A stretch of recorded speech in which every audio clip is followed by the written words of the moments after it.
Hello बच्चों, चलिए प्रश्न पढ़ते हैं। किसी संप्रेषित संकेत की आवृत्ति परास 5 मेगाहर्ट्ज से एक संभाव्य संचार चैनल होगा।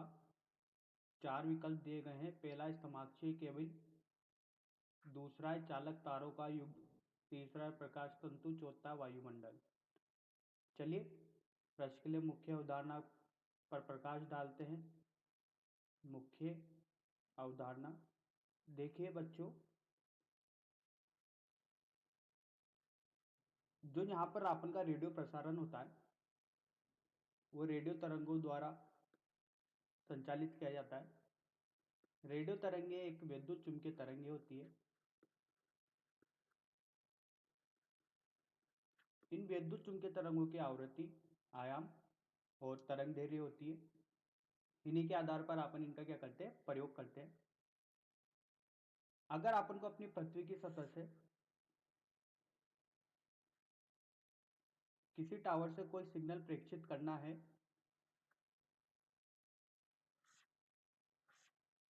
तो अपना यहाँ पर आयन मंडल होता है। इस आयन मंडल की ऊंचाई होती है 400 किलोमीटर पृथ्वी की सतह से। जब अपन ने यहाँ पर रेडियो तरंगों का प्रसारण किया एंटीना द्वारा, तो ये आयन मंडल से टकराकर,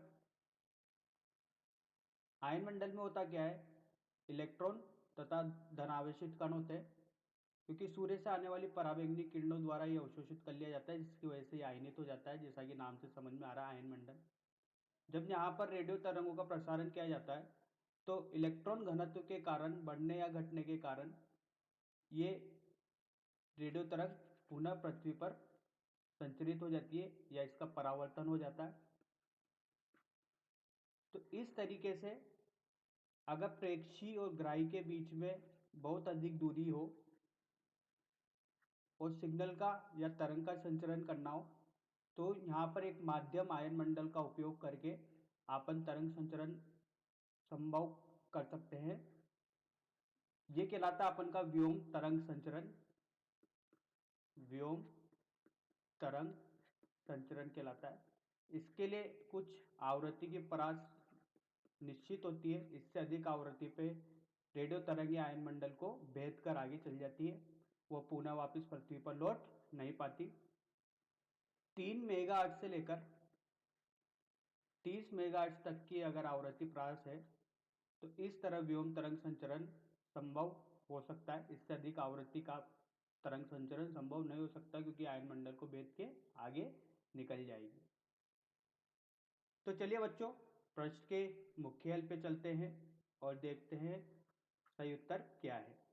किसी संप्रेषित संकेत की आवृत्ति 5 मेगाहर्ट्ज से, आवृत्ति बताई गई है, कोई सिग्नल है संप्रेषित किया गया है, इसकी आवृत्ति 5 मेगाहर्ट्ज है। एक संभाव्य संचार चैनल होगा।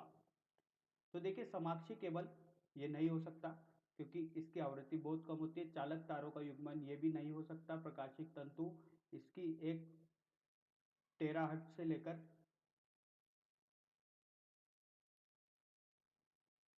100,000 टेराहर्ट्ज तक की होती है इसकी आवृत्ति। अगर 5 मेगाहर्ट्ज की आवृत्ति की बात की जाए तो ये वायुमंडल द्वारा ही संभव हो सकता है। तो अपन का सही उत्तर होगा यहाँ पर वायुमंडल।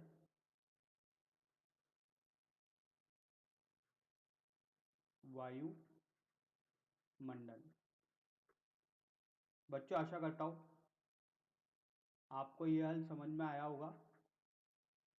इसका द सही विकल्प है। धन्यवाद।